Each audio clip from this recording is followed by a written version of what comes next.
Hi boys and girls, and welcome to day 2 of equivalent fractions. Today we're going to be doing pages 371 and 372 together, and then on your own you'll be doing page 373, okay?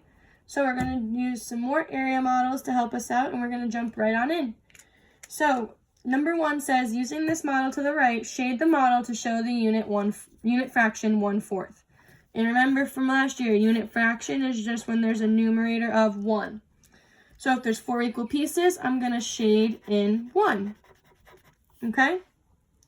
Now, show 8 equal parts in the model and write the equivalent fraction. So now, I'm just going to draw a line in a different color here. So I'm going to just draw a line straight across, and that would make 8 equal parts, pretending Miss Dion's line is straight.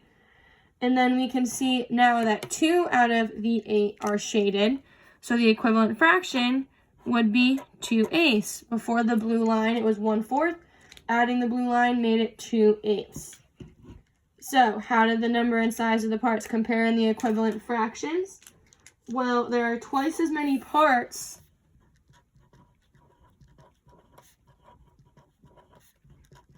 in the fraction 2/8, right?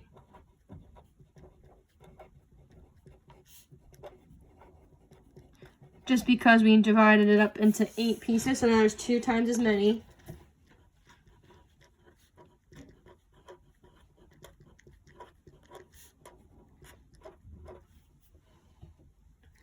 As in 1/4. And the 4th parts are bigger than the 8th parts, right? Obviously, before the blue line, they were big chunks. Now they're skinny little chunks. So the 4th parts are larger than the 8th parts. Sorry friends, I'm squishing again. So that's just just showing us that because we divided up the 4th into 8ths, it just doubled in parts, but it's still going to have the 4ths be bigger, because if you just look, the blocks with the 4ths are way bigger than the little slivers for the 8ths. So just because the denominator is bigger does not mean that the parts are bigger. It's actually the other way around. The more parts, the smaller they are, obviously, right? So now, same idea, but using the model, show 2/5. So now we have to divide it into fifths. So we have 1, 2, 3, 1, 2, 3, 4, 5. I just wanted to make sure before I drew my lines completely. So we have 5 right here. We're going to shade in 2. So we have 1, 2. Then divide the model into a different number of parts to show an equivalent fraction. So we're going to use the same idea. I'm going to take my different color pen, and I'm just going to draw a line straight across the middle. And now instead of 5 parts, we have 10. And instead of 2 shaded in, we have 4, right? So what equivalent fraction is shown?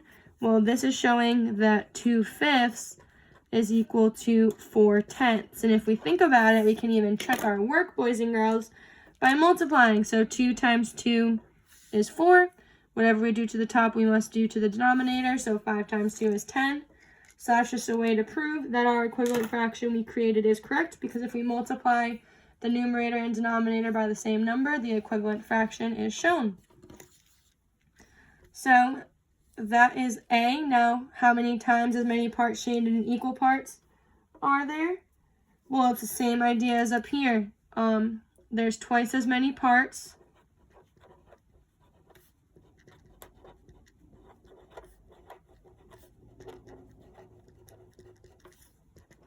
in 4/10 as in 2/5. The fifths parts are larger than the tenths.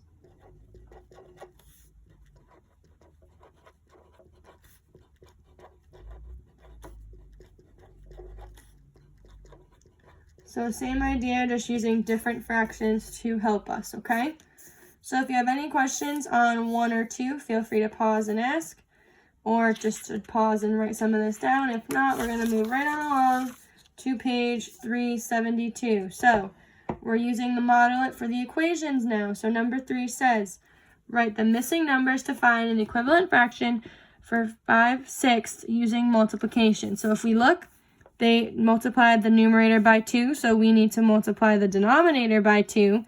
5 times 2 they already did was 10, so 6 times 2 is 12. So an equivalent fraction of 5/6 is 10/12, okay? Now moving right on along, write the missing number to find an equivalent fraction using 4/6.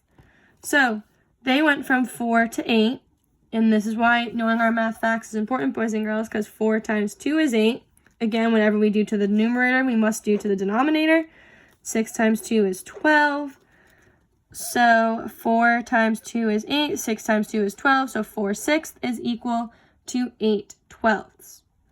So moving right on along to number 5. To find a fraction equivalent to 6/8, Beth divided by 2 to get a 4 in the denominator. What should Beth do to find the numerator? So she had 6/8, and then she divided by 2 to get a 4 in the denominator. Now, she can do the same thing, just again, whatever we do to the bottom, we must do to the top. So 6 divided by 2 is 3.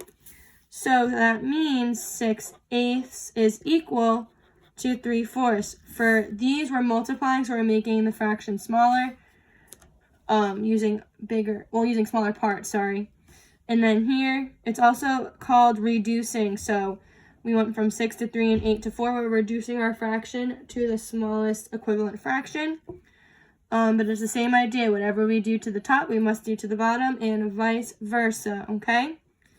And we're actually going to skip the connect it, so do not worry about the connect it, because I want you to focus on getting page 373 done.